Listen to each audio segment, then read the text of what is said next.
Foot गईले पूर्व से ललकी किरनिया जोर होता चूह चूह चूह के चुचुहिया सगरो सोर होता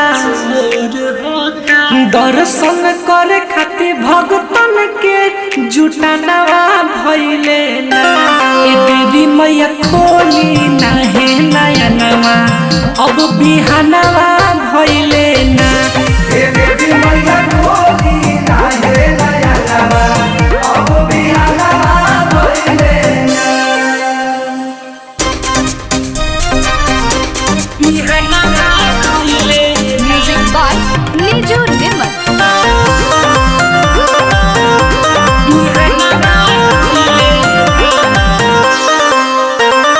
जागी माई रउआ के जागावेली मलिनिया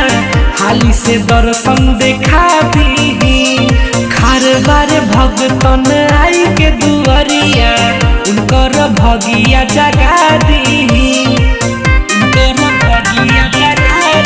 भइल बाए माई हमर फिक्रिया अभिले धोआई रखे रौरी मंदिरिया लीला पलौ के अंजोर की माधी मचना भइले ना ए देवी मैया खोली नाहे नयनवा अब बिहानवा भइले ना ए देवी मैया खोली नाहे नयनवा अब बिहानवा भइले ना बिहानवा भइले म्यूजिक बाय नीजू निर्मल।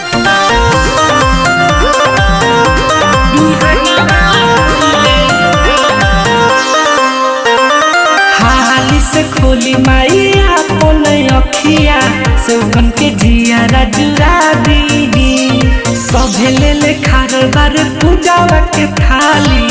उठी के भोगावा लगाली दीपक मनीष माई सिरावा झुकई है आसन लगाई राउ चौका पुरई है रौरे लाए माई चिंतित सगर जहानवा भइले ना ए देवी मैया खोली नाहे नयनवा अब बिहानवा भइले ना ए देवी मैया खोली